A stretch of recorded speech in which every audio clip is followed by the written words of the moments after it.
Okay, so now we're going to talk about the immune system. The immune system consists of combined components which will offer 3 lines of defense against pathogens. The first line of defense, this is your cutaneous, which is your skin, and mucous membranes that act as surface barriers to block the entry of a pathogen into the body. The second line of defense, this is the responses of cells and proteins that will make up the innate immune system. And then finally, the third line of defense, which is going to consist of the adaptive immune system. This will consist of cells and proteins, such as antibodies, and your T cells and B cells that will make up the third line of defense. The first and second line are part of the innate immune system. These are things that you're born with and are ready to go on day 1. The third line of defense, the adaptive immune system is something that has to be learned and acquired. So when we're looking at the innate immune system, again, this is nonspecific. It responds to all pathogens or classes of pathogens in the same way. It consists of antimicrobial proteins in certain cells that respond quickly, dominant response to pathogens for the first 12 hours after exposure. The cells and the proteins exist in the bloodstream, even in the absence of a stimulus, meaning they're present there all of the time.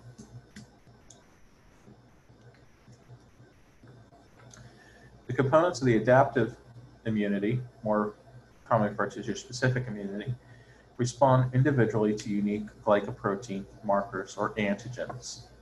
These are present on all cells and most biological molecules, including our own cells, and they identify cell and molecule as belonging to a specific group. There are 2 arms to the adaptive immune system, what we refer to as a cell-mediated immunity, which is brought about by 2 types of T cells, CD8 and CD4 cells, and antibody-mediated immunity, or humoral immunity, which is carried out by B cells, which will produce plasma cells, which ultimately produce antibodies. Adaptive immunity responds more slowly than innate immunity because one must be exposed to the specific antigen for the response to be initiated. Hence the name acquired immunity, as it usually takes 3 to 5 days to mount an immune response. After this point, it is the dominant response. Adaptive immunity has the capacity for immunological memory, what this means is exposure to an antigen is remembered by specific lymphocytes and antibodies and allows for a more rapid and efficient response on subsequent exposures. Innate immunity lacks the capacity for immunological memory and will respond in the same way with repeat exposure to a pathogen. Adaptive immunity and innate immunity are not independently functioning arms of the immune system. In fact, they actually work with each other quite well, and each type of immunity relies on the other. And response to a pathogen involves a highly integrated series of events within both parts of the immune system. So let's talk about the first line defense. This is your surface barriers. And their main job, and they're very good at this job, is to protect against any potential threat to the body by covering these body surfaces, whether it's through your skin or your mucosal membranes, and the certain products that they ultimately secrete. Both skin and mucosa provide continuous physical barrier to block the entry of potential pathogens into the body. Skin is relatively resistant to mechanical stresses because of its several layers of epithelial cells filled with hard protein called keratin. Sebaceous glands on the skin will also secrete sebum, or oil, which has a slightly acidic pH, and this helps to deter the growth of most pathogenic organisms. The mucosal membranes will line all passageways in the body that open to the outside, including your respiratory tract, the gastrointestinal tract, and the gastrointestinal tract and the genitourinary tract. These epithelial, unlike the skin, will actually lack keratin, and they are less resistant to mechanical abrasion. They also secrete products that discourage pathogen invasion, namely a sticky substance called mucus. Mucus traps pathogens and other debris, and it also protects underlying cells from chemical and mechanical trauma.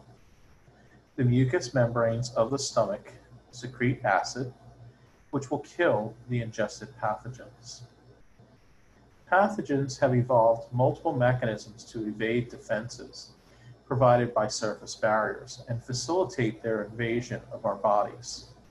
3 examples of such pathogens include certain bacterial species, notably Clostridium perfringens, which produces collagenases, which are enzymes that can actually catalyze reactions that will destroy collagen in the basement membrane of the dermis, thereby eroding that layer of protective tissue. This allows access to the deeper tissues such as skeletal muscle, eventually resulting in massive tissue death.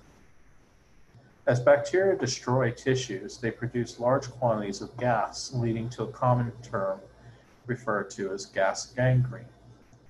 To make matters worse, Clostridium perfringens also produces enzymes that catalyze the destruction of neutrophils, one of the first cells to deal with this type of invasion. And this makes the immune system much less able to respond to that invasion. Pathogenic organisms that come in contact with mucosa are generally ingested by local macrophages, minimizing the risk of the infection. Some fungi are quite resistant to phagocytosis.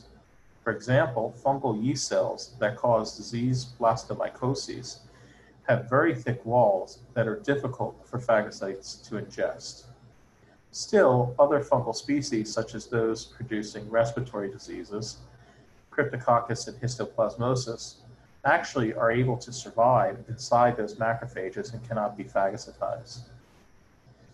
This makes fungi invisible to the immune system, and macrophages spread disease as they travel through the blood and the lymph to the different tissues. Secretions produced by surface barriers are generally slightly to be very acidic, which also deters the growth of most pathogens.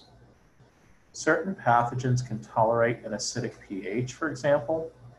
Poliovirus is able to survive highly acidic environments of the stomach when it is ingested, allowing it to replicate in the digestive tract and potentially invade the rest of the body.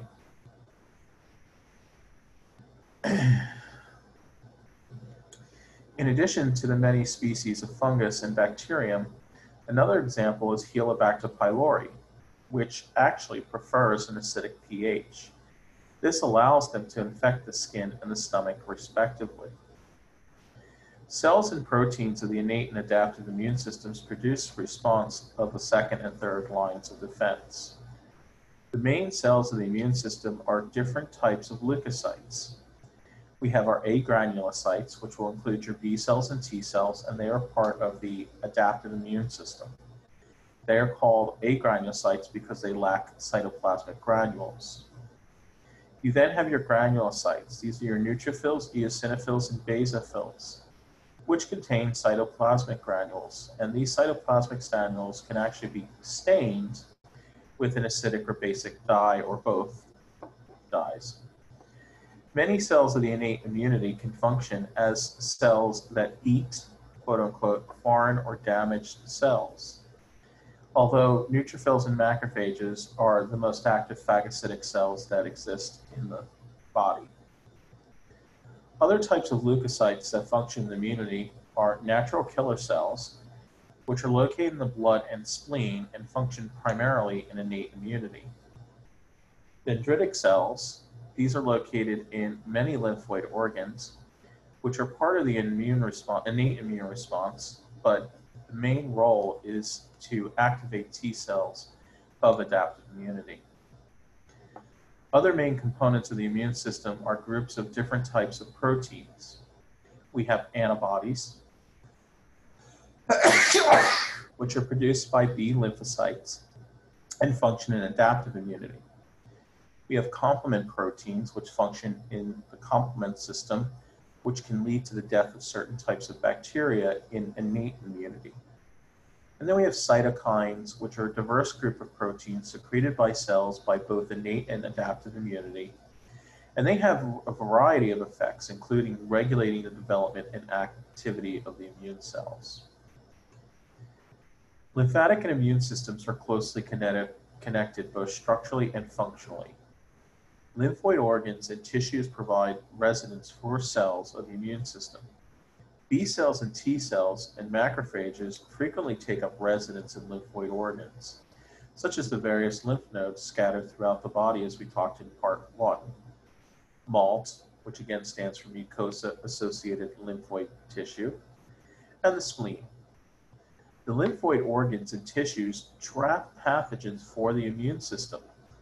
Due to the fine networks of reticular fibers in the lymphoid tissues, this allows them to form nets that trap pathogens so that the leukocytes may interact with them more easily.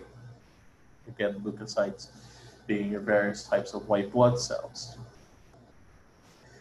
The leukocytes, lymphoid organs, will activate the cells of the immune system. The lymphoid organs will house those cells, such as dendritic cells, which play a crucial role in activating B and T cells. The thymus is required for selection of functional population of T cells. Lymphatic system plays a greater role in the adaptive immunity than innate immunity, although lymphoid organs do house cells of innate immunity, such as macrophages. So now let's talk a little bit more about innate immunity, your internal defenses. Rapid responses of innate immunity consist of two main components: groups of antimicrobial molecules, these are most likely proteins, and several types of cells.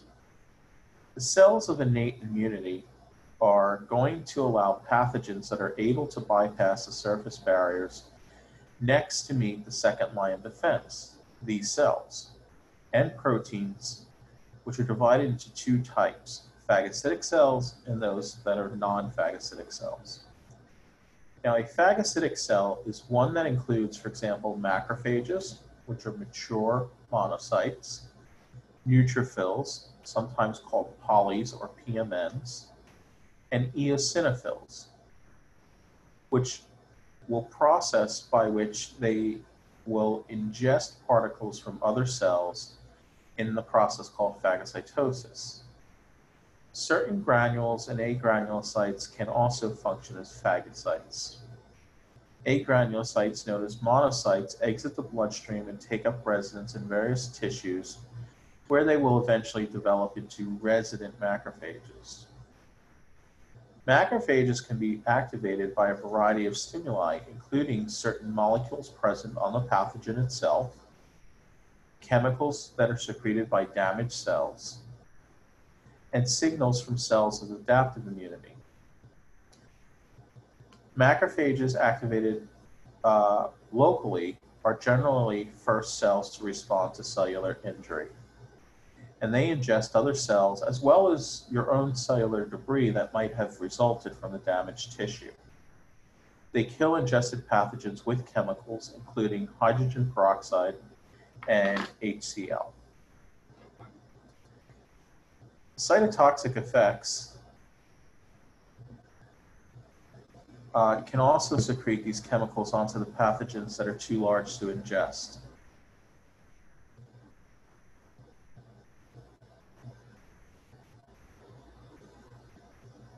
And we can oftentimes see antigen-presenting cells, which are cells that display portions of pathogens or antigens they ingest on their plasma membranes. T cells also become activated by displayed antigens and in turn secrete substances that will increase the activity of the macrophages. This is an example of a positive feedback loop. Your neutrophils, these are the most numerous granulocytes. They are highly effective phagocytes. They kill their injected pathogens with chemicals such as hydrogen peroxide or hypochloric acid and lysosomes. They can ingest many types of cells, particularly effective at destroying bacterial pathogens.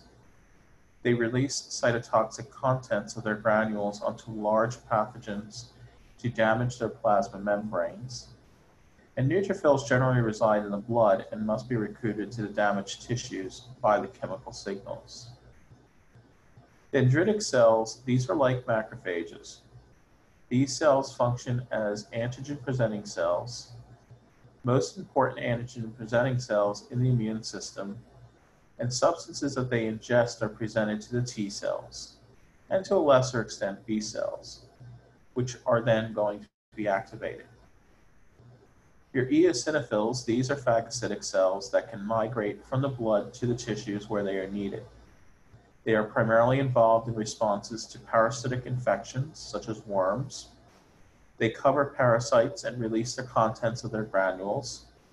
And the chemicals from the granules will damage the parasite and either destroy it or make it easier for other cells of the immune system to destroy it.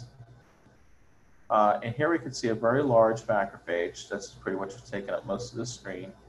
And here you can see a tiny little bacteria that is now adhering to the surface of that macrophage there.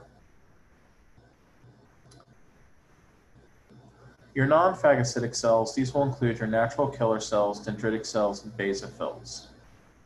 The natural killer cells have a remarkable ability to recognize cancer cells and cells that are infected with certain types of viruses, in spite of the fact that they cannot recognize specific antigens. They are also cytotoxic, which means they release substances that will destroy their target cells.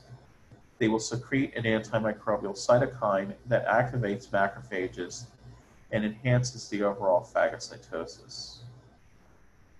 Basophils, these are rare granulocytes whose granules contain chemicals that mediate inflammation.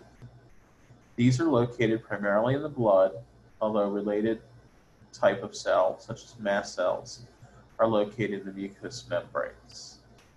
Like regular basophils, mast cells contain granules with chemicals that trigger inflammation, particularly involved in the allergic responses.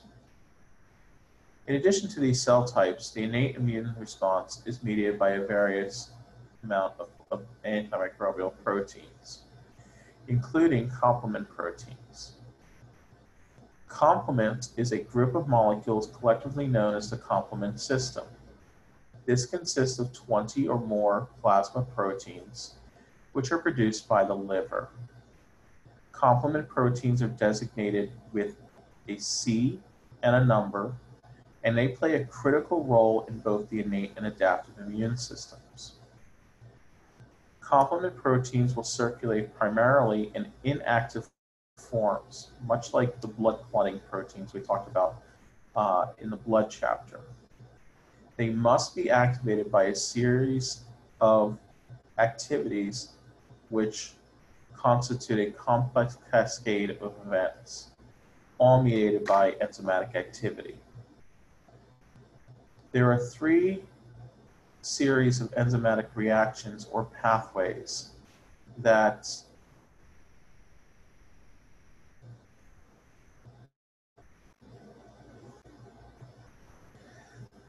will activate complement proteins.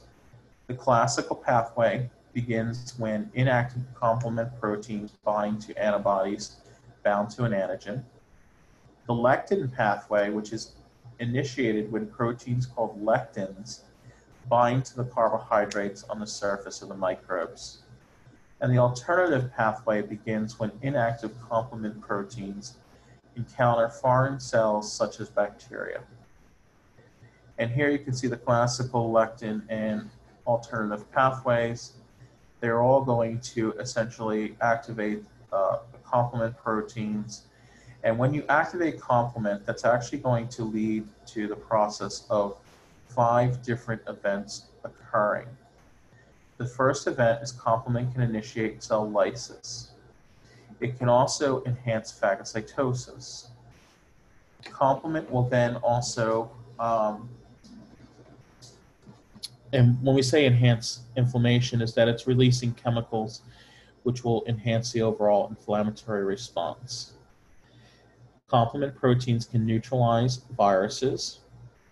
They can enhance phagocytosis due to opsonization. Opsonization is essentially sensitizing the microbe so that it can be ingested by a phagocyte much more easier.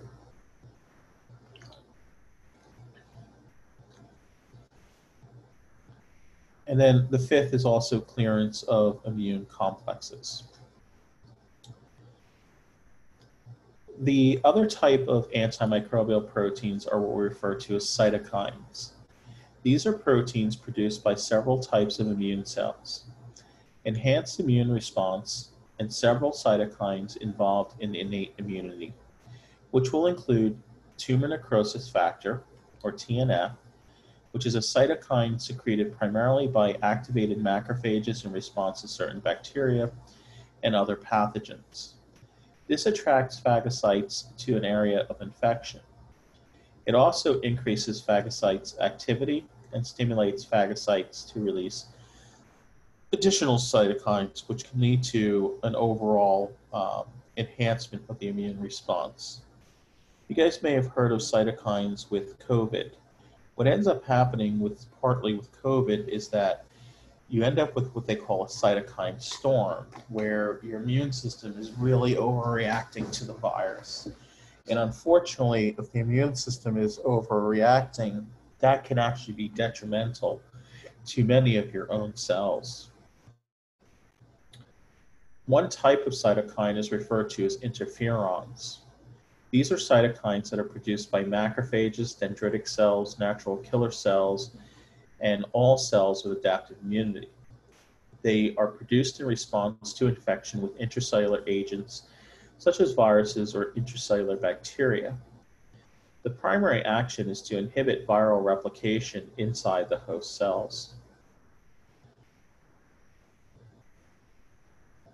Another type of cytokines are interleukins, and there are 29 cytokines known to date, which are called interleukins. These are produced by mainly many different types of various leukocytes, and they will stimulate the production of neutrophils by bone marrow, stimulate natural killer cells, trigger the production of interferons, activate T cells. Many cytokines, like TNF, will induce flu-like symptoms, including fever, chills, and aches. And these aches are due to the stimulation of the inflammatory responses. Which brings us to the inflammatory response. The inflammatory response is an innate response that occurs when cell is damaged by anything. This doesn't necessarily have to be due to damage as a result of a pathogen. This does include trauma, but it can also include bacterial viral invasions, toxins, heat, or chemicals. And there are two basic stages to the inflammatory response. The damaged cells will end up releasing inflammatory mediators that cause local changes in the damaged tissue. Phagocytes arrive at the area and clean up the damaged tissue. So the first stage of the inflammatory response, or part one, is the release of the inflammatory mediators and the cardinal signs of inflammation. Tissue damage initiates inflammatory response as damaged cells and local mast cells release inflammatory mediators. The inflammatory mediators can include histamine, serotonin, cytokinins, bradykinin, prostaglandins, and leukotrienes. These are all different types of chemical messengers which can activate various aspects of the innate immune response. Activated complement proteins will trigger the release of inflammatory mediators from cells such as basophils and mast cells, and they can act as inflammatory mediators themselves. The injured area becomes red and swollen and feels warm to the touch, and this can actually cause pain. The cardinal signs of inflammation include 4 signs: redness, heat, swelling, which is edema, and pain. And one of the reasons for these 4 signs is primarily vasodilation. This occurs due to the inflammatory mediators such as histamine and bradykinin. What they do is they will relax smooth muscle in the arterioles supplying the damaged tissue. This will actually cause vasodilation and allows blood to flow through the vessels more freely to injured tissues. The area becomes congested with blood, and this accounts for the redness and the heat accompanying the inflammation, as blood is warmer than the surface body temperature. The increased capillary permeability occurs as inflammation mediators increase the actual leakiness of the local capillary beds. This allows protein-rich fluid to leak from the blood vessels into the tissue spaces, leading to the cardinal sign of swelling.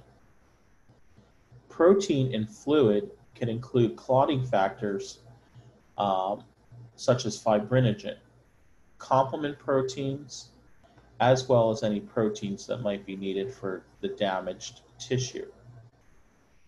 Now, the occurrence of pain due to inflammation, there are several inflammatory mediators, particularly bradykinin and prostaglandins, which will trigger action potentials in the peripheral process of sensory neurons, which leads to pain. This serves numerous protective functions. They let us know when our tissues are being damaged to avoid further damage, causes temporary loss of function, and it can allow the body to begin to repair that damage. The recruitment of other cells due to the inflammatory chemicals that are secreted, they will recruit leukocytes to the damaged tissue. This is through a process called chemotaxis. Particularly macrophages and neutrophils, while complement proteins are simultaneously being activated. So what happens is, if you have damaged tissue, that damaged tissue releases all of these chemicals, such as cytokines. Those cytokines are actually going to cause for vasodilation of the blood vessel, increase blood flow, and what's going to happen is, as the white blood cells are passing through, they will sense these chemicals that have been released, and they will actually leave through the blood vessel through a process called diapedesis, where they squeeze out, and now they are in the area of the damaged tissue and potential site of infection. The second stage of the inflammatory response is the phagocyte response. This is when those white blood cells arrive and they are activated, and the phagocytes divided into two stages, in which phagocytes enter the area and processes occurring there. The local macrophages, these are your first responders. They are activated within minutes of cellular injury. They enlarge and begin to phagocytize pathogens and damaged cells. Only phagocytes present within the first hour or so of the inflammatory response will include these local macrophages, and they actually play a critical function in containing the invading pathogens. The neutrophils, these are going to migrate via chemotaxis to the damaged tissue. Inflammatory mediators and activated complement proteins will attract the neutrophils and enable them to leave the blood and enter the tissue. They will make the capillary endothelium in the damaged area very sticky, and neutrophils will adhere to the capillary wall, referred to as margination. The inflammatory mediators will then increase the capillary permeability and provide space between the endothelial cells for the neutrophils to squeeze through the damaged tissue in a process called diapedesis. This will destroy the bacteria and other cellular debris. Bone marrow releases stored neutrophils into the blood, which leads to a rapid rise in the level of circulating neutrophils. Your monocytes will migrate to the tissue via chemotaxis and become macrophages and start phagocytizing pathogens and cellular debris. Cytokines produced by the activated phagocytes act on the cells in the bone marrow to increase the production of neutrophils and monocytes over the next 3 to 4 days. And this will actually lead to leukocytosis, or a high white cell count. The elevated numbers of leukocytes allow damaged area to be cleared and pathogens removed, so that the cells, such as fibroblasts, can begin the process of healing. Accumulation of dead leukocytes, dead tissue cells, and fluid leads to a whitish mixture referred to as pus. And the wound is filled with this pus during this whole inflammatory response. Now, a fever is defined simply as the body temperature above a normal range, which is generally between 36 and 38 degrees Celsius or 97 and 99 degrees Fahrenheit. An individual with a fever is referred to as febrile. From a clinical perspective, a fever is a critical warning sign of an inflammatory process occurring somewhere in the body, and it's sometimes referred to as a systemic inflammatory response.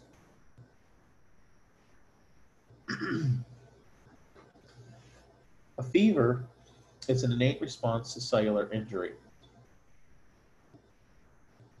It is initiated when chemicals called pyrogens are released from the damaged cells or certain bacteria. Pyrogens act on the hypothalamus, which regulate many aspects of homeostasis. The hypothalamus normally functions as the body's thermostat and maintains body temperatures within a normal range through a series of negative feedback loops.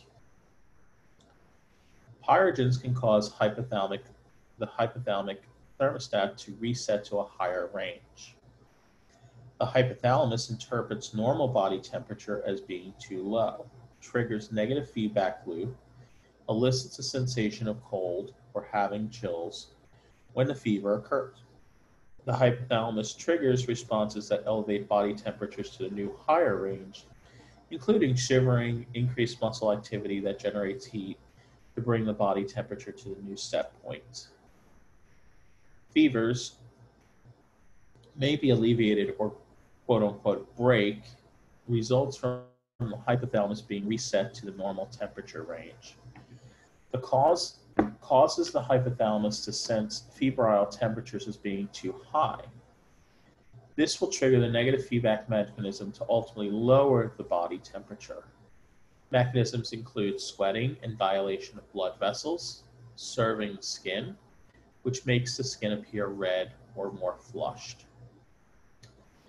So here's a summary of the innate immune system, specifically looking at the first and second lines of defense and the various types of cells or proteins that are part of the innate immunity.